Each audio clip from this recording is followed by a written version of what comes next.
One of the great things about India is this tremendous interest in education. People talk about it all the time. Most parents aspire for this for their children. And so I think it's a great foundation we have as a country.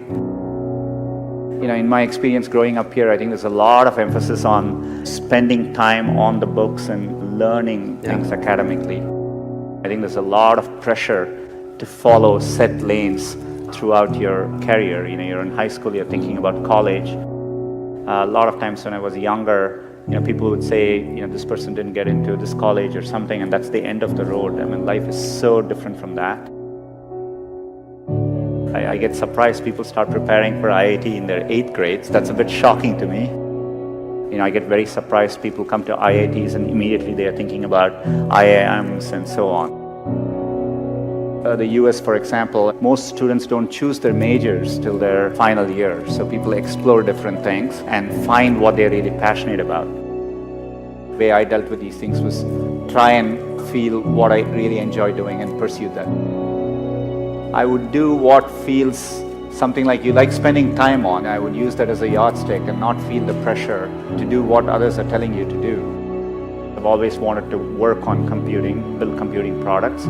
The thing which still keeps me going is the desire to build products which will be used by billions of users and makes a difference for them. That's what I've been focused on. It doesn't need to be even in engineering. There are many, many different ways, and you will see this later in life. People do well from all walks of life. I think education needs to evolve and change just like with everything else. Getting into an elite institution doesn't guarantee success. It matters a lot, but it doesn't guarantee success.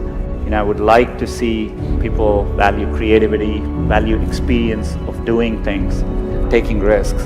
It is important to be well-rounded.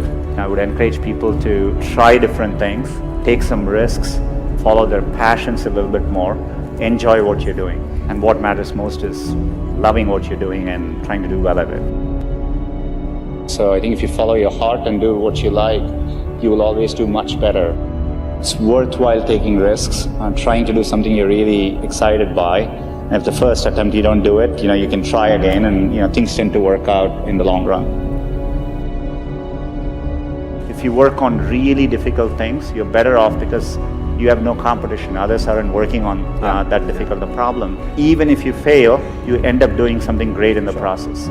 You want to aim high enough that you fail a few times. I think that's the natural part of the process. Setbacks actually don't matter.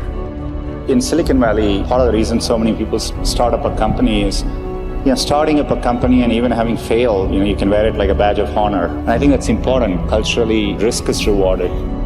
So I think it's important to keep your hopes, keep your dreams, and try to follow them. Most of how life plays out is up to you, not up to what happens outside of you. And I think it's important to keep that in mind and take the long-term view.